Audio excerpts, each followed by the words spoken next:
Well, my name is Aaron. I'm one of the pastors here. Thanks for coming. And so we're just been preaching through the Ten Commandments this fall here. So, baby dedication day and then Ten Commandments. So these are not polar opposite things for sure.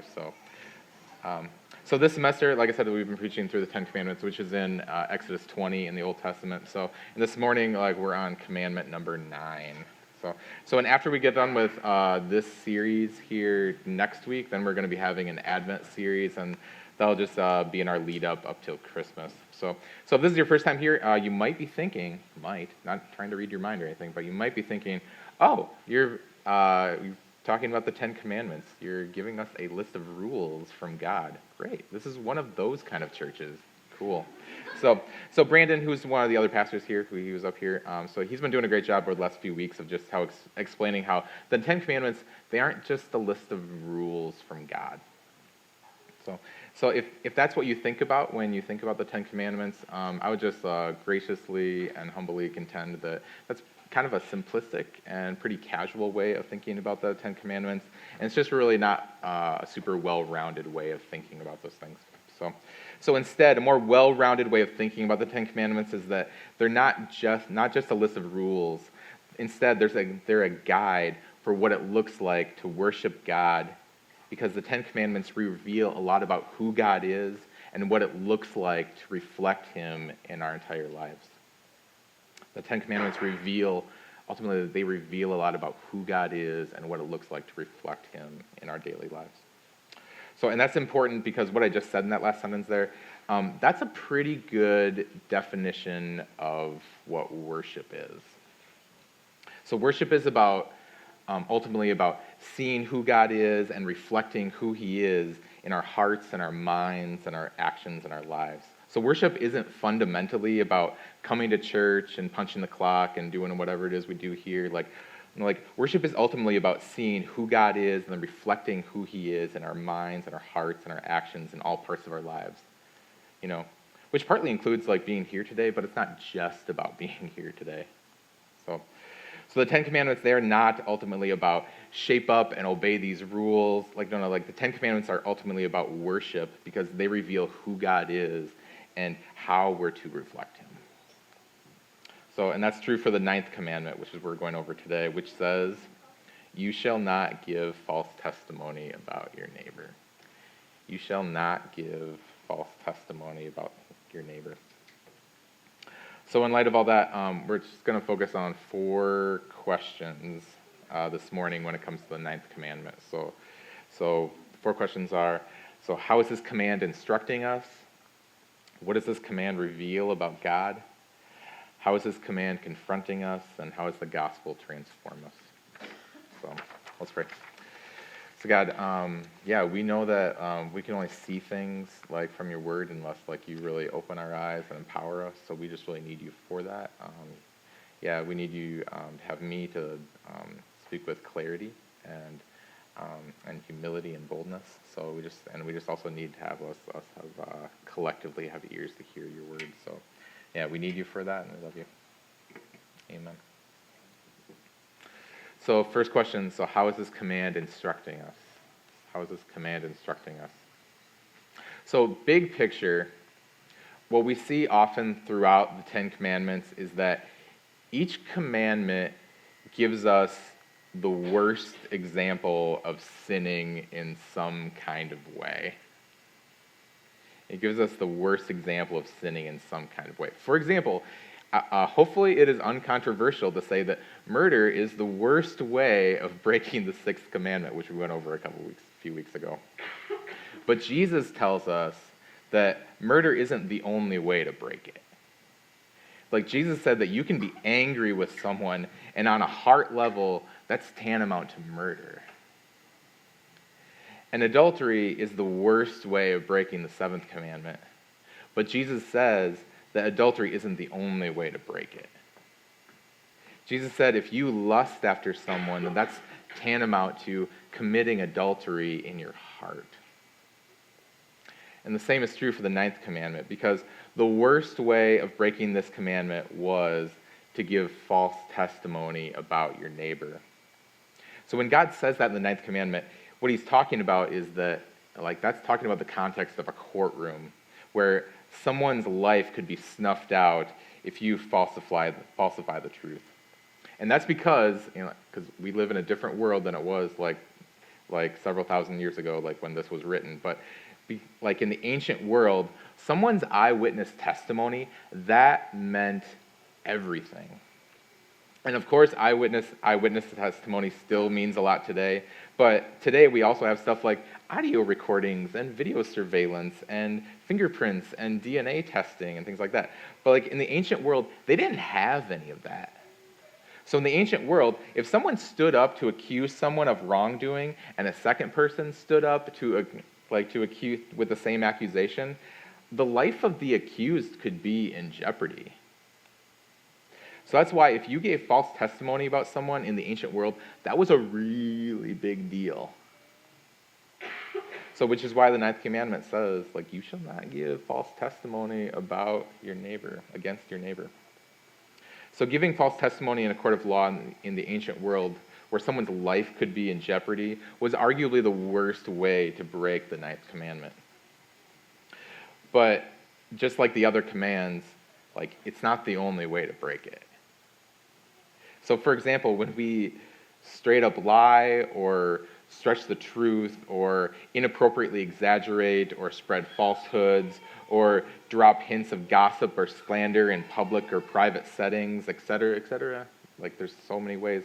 That stuff, whatever you want to call that, that stuff fits into the junk drawer of what this command is pointing towards. But even beyond that, this command is ultimately pointing us to loving the truth and being characterized by truthfulness. This command is ultimately pointing us to loving the truth and being characterized by truthfulness. So next question, what is this command revealing about God? What is this command revealing about God? So think about it. So why is it important to be truthful? Well, let's not just make that assumption. Why is it important to be truthful? So there's a lot of reasons that are easy to come up with, such as people will stop trusting you if you lie. People will get mad at you if you spread falsehoods. If you tell a bunch of things that aren't true to people, it just gets pretty stressful remembering all the fabrications that you tell people. So it's actually a less stressful life if you actually tell the truth to people. And all of those things are true. But the thing is that all those pragmatic reasons that I just gave right there, you don't need to be a Christian to know that and believe that. You don't need to be a Christian to agree with all that. But from a Christian perspective, being characterized by being truthful is important because truthfulness is at the very nature of who God is. So think about it. What makes God God and not us? What makes God God and not us? So there's a lot of reasons for that, but one of them is that God doesn't lie. He doesn't stretch the truth. He doesn't spread subtle falsehoods, ever. So Titus chapter 1 in the New Testament talks about how God has made promises, and Paul is the writer of that book in Titus right there, and Paul, the writer, he just says, God has made all these promises, and he grounds the certainty of those promises in this, this loaded but terse phrase of God, comma, who does not lie. And in John chapter 14 and in the New Testament, Jesus says, I am the way, I am the truth, and I am the life. He says, I am the truth. So Jesus doesn't simply state that he says true things. He says, I am the truth. So if one of my daughters said to me, Dad, I eat chocolate pudding, I'd be like, cool. Yeah. But if one of my daughters said, Dad, I am chocolate pudding, yeah, I'd be like, what? Yeah. So, and there's a big difference between those two statements right there. Jesus says, I am the truth. That's because truthfulness is at the very nature of who God is. Truthfulness is at the very nature of who God is. And there's a lot of us in this room that are somewhere in the process of considering who God is. But just for a minute, let's just all assume that there is an all-powerful God out there who exists, and he self-identifies himself as a father, and he wants to be in a relationship with us. Let's just make that assumption. And let's just say hypothetically that at some point we discover that not everything that God says to us is actually truthful. So if that was the case, then on some level, that would probably be crushing in one way or another. And unfortunately, like, some of you have had that kind of experience with your earthly fathers. So if you haven't had that experience, like, that's super great, but some of you have had the experience where at some point you discovered that your dad lied to you and wasn't truthful to you or your family. And especially if you discovered that when you were young, then in all likelihood, that crushed you. And for good reason. Because regardless of whether you self-identify as a Christian, everybody at a young age knows in one way or another that it's crushing and wrong for a father to lie. And you need to know that your heavenly Father is the true and the better version of your earthly father, because it's impossible for him to lie to you. And that's because truthfulness is irrevocably embedded into the nature of who he is. And if that weren't the case, then he wouldn't be worthy for us to worship. He wouldn't be worthy for us to live our lives in light of him, and he wouldn't be worthy to be our heavenly Father. And we see that in the ninth commandment, like, God's truthfulness is revealed to us, and therefore reflecting who he is in our life means that we are to pursue being truthful people. So the Ten Commandments in this kind of way, it's not just, some kind of rules that would be good for human flourishing. Yeah, but no, it's more than that. It's like it's a guide for what worship looks like in our hearts and minds and lives. It's like we see who God is, and we reflect who he is, a truthful God, and therefore we love and we exalt and we cherish him above all, and therefore that's why we are naturally truthful people. So next question, so how is this command confronting us? How is this command confronting us? Now, confronting, that shouldn't be an idea that we avoid, because in a spiritual sense, confronting leads to life. I'm using confronting in a good way, in a positive way. So this isn't a perfect analogy, but when you're lifting weights, you know this, when you lift weights on purpose, or maybe not on purpose too, just that creates small little tears in your muscles, and then over the next couple days when your body heals, and recovers, it's your muscles grow back stronger from those, creating those tears right there.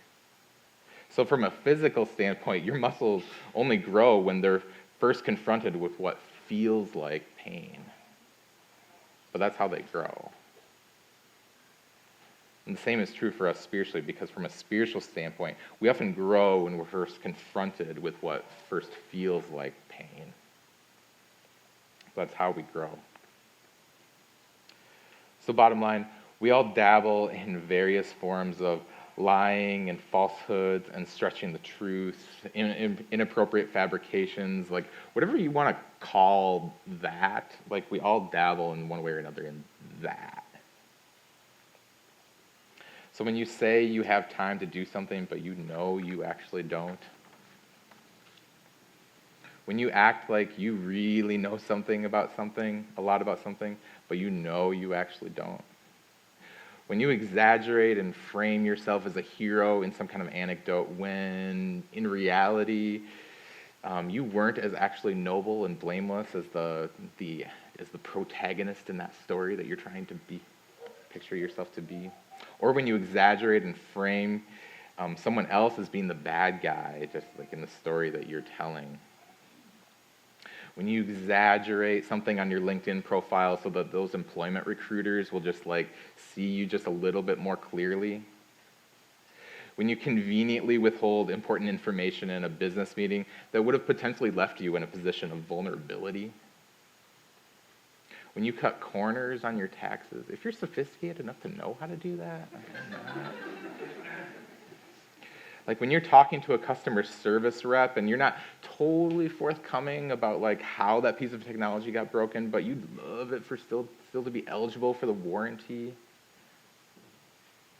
When you're at small group and you're talking to a really good friend one-on-one and you talk about everything you did last weekend, but except for the fact that like, man, like you just left out the fact that like you and your wife got pretty drunk like one night together. And for whatever reason, like when you consistently put forth a false version of yourself to others. We think this is only a teenager kind of thing, but like even as adults, like it's easy to get into the habit of wearing a mask around one group of people and then just taking it off when we're done with that group of people and then putting on a different kind of mask with another group of people. And we just get used to this habits of like just wearing different masks around different kinds of people. And you can call that whatever you want, but what's going on there is that you're putting forth a false version of yourself. And let's not miss the forest from the trees because again, like the ultimate reason why those things don't line up with the 9th commandment is because in all those things, we're not reflecting who God is in our lives. Like truthfulness is a revocable part of who he is and part of what makes him a good father. And that's why we're called to reflect the truthfulness of who he is like in our lives, in our hearts, in our minds, in our lives. And when we reflect him in that way, like that's worship. So next question, so how does the gospel transform us? How does the gospel transform us?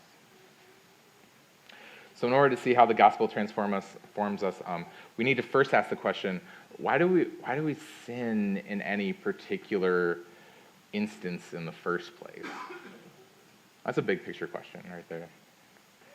So there's a guy named Martin Luther. He was a preacher and a theologian in the 1500s, and he talked about, when he talked about the 10 commandments, he said that the first commandment, okay, the first one listed, that's foundational to all the other commandments.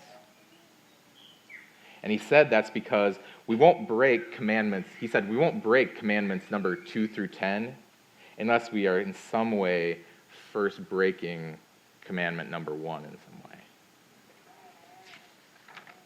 So, I mean, it's okay if you don't remember everything in this preaching series. Totally fine, okay? But like, do you remember what the first commandment was? This isn't Bible memory time. Okay. So the first commandment was, you shall have no other gods before me. You shall have no other gods before me. So Luther says, if you break any of like commandments 2 through 10, that's ultimately because you've first broken command number 1 in some kind of way. So let's apply that to command number 9. All right. So if you have tendencies towards falsehoods or stretching the truth and consistently presenting a false version of yourself, like if you have tendencies towards any of that, then according to Luther, and I would agree with this, like the reason is ultimately because you've broken command number 1. Because when that happens, there's something, when you break command number 1, like there's something in your heart that you're trusting and elevating above God himself. And whatever you're elevating and trusting in your heart, like that's worship. So from a gospel perspective, lying and falsehoods, they aren't they aren't simply outward behavior issues, like surface behavior issues. No, like it's a worship issue. And that might sound a little strange, like the optics of that might sound a little strange, like on the, hearing that, it's just like, but like, like when I lie, it's almost like there's this mini worship service going on in my heart. And ultimately, on a heart level, we want whatever we're worshiping to save us. When we lie, we're doing so because we want lies and falsehoods to save us from something. So the question is, when you engage in lies and falsehoods, what are you wanting to be saved from? What are you wanting to be saved from? So for example, if your personal hell at work is not being adequately recognized or not being promoted or having your supervisor be displeased with you in some kind of way, if those kinds of things are your personal hell, you will be tempted in your heart to use lying and falsehoods to save you from all those things that you fear at work. But the way out of that is to believe that Jesus is the one who saves you from all those things. Like not lying and falsehoods. Because Jesus is the one who ultimately sees us and approves of us, and he is the one who gives us identity, so we don't need to find that at work. So like he is the one who gives us that. And when we believe that in our heart, we are free to be characterized by truthfulness and appropriate levels of vulnerability and transparency in our workplace, like even when it might cost us. Another example, let's say like your personal hell has something to do with not having enough money. Not having enough money. So if that's your personal hell, you will be tempted in your various financial dealings to use lying and falsehoods to save you from all the things you fear about not having money. But the way out of that is to believe that Jesus is the one who saves you, and he's the one who provides everything you need, which includes everything that you need financially. Like Jesus is your provider and savior, like not lying and falsehoods. Like God himself is the one who's ultimately your provider, so that when I believe that, I'm able to, that frees me to walk fully in truthfulness in my financial dealings, even when that's going to cost me. So another example is if there's something about your past or something about you that you have some level of embarrassment or shame about. Often in those kinds of situations, your personal hell is being exposed or being found out or just plain being known.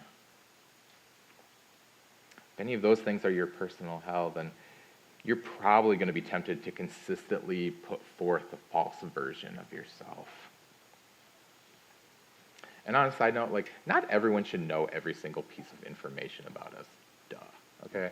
So, 2 Corinthians chapter 12, Paul's writing this letter to the whole, that letter's going to get read to the whole church in Corinth right there. So and what Paul says in chapter 12 in 2 Corinthians is he just talks really vulnerably about I have this figuratively, because he's talking this figurative way, I got this thorn in my flesh, and gosh, it's it's something that he's really struggling with. So but he doesn't say what that is.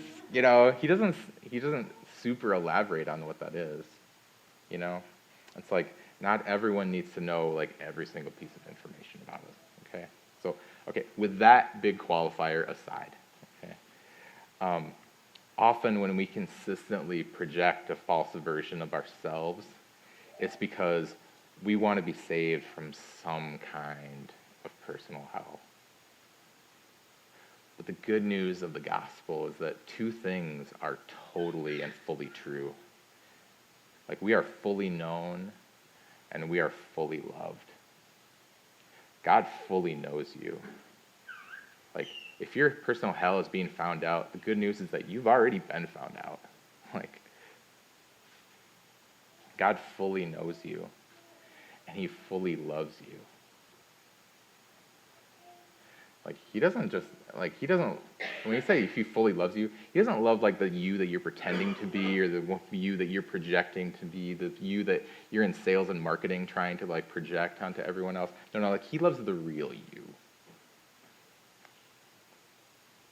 And when you believe that you are fully safe and secure through surrendering your life to him and putting your saving faith in him, what that functionally does in a really practical way is that that's intended to relax you and to open you up to taking off the mask and pursuing like healthy levels of real vulnerability and real transparency, not just with God, but with others. So in this kind of way, like that's one of the really practical ways that God really, the gospel really transforms people in a local church. And the byproduct of that is that it just creates a kind of community in a local church that is just really life-giving and unique, and you just like can't really find that anywhere else. It's a beautiful thing. It really does. And I'm not implying that River City is perfect with that. Like, I'm not saying that any other church is perfect with that. But like, I'm just saying that like when the gospel is believed and it transforms the community in a local church, that's the kind of community that's like life-giving, and there really is nothing like that. And if that's something that you've experienced at River City in your time here, like that's because God has been empowering us to believe the gospel and be transformed by it. And that's one of the ways that we see how the Ten Commandments just really leads to life. It's not just a bunch of rules, it's about like it leads to life. Because it's ultimately about worship. And that's the invitation to you this morning. So when we take communion here at River City, that's a symbolic way of responding to the invitation of pursuing life through being transformed by the gospel. It really is. We do communion every week, and it's not something we go through the motions with. Like, if you want the gospel to transform you, then you need to respond to his invitation of coming under his lordship, putting your faith in him and surrendering to him. And when we do that, like in our heart, like we're turning away from our personal hells and the things that we want to save us, whether that's lying or falsehoods or wearing a mask or whatever it may be. And when you take communion, you're saying that on a heart level, like Jesus is the one you want to worship, and he's the one you want to save you. He's the one you want to follow. The bread, that symbolizes his body. Like the drink, that symbolizes his blood. His body and his blood were broken and shed for you.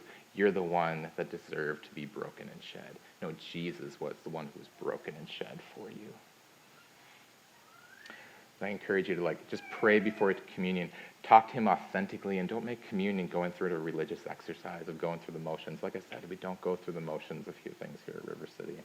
So if you aren't a follower of Jesus, I'd encourage you to hold off on taking communion if that's something that you're not ready for, because we don't want you to go through the motions of stuff like that.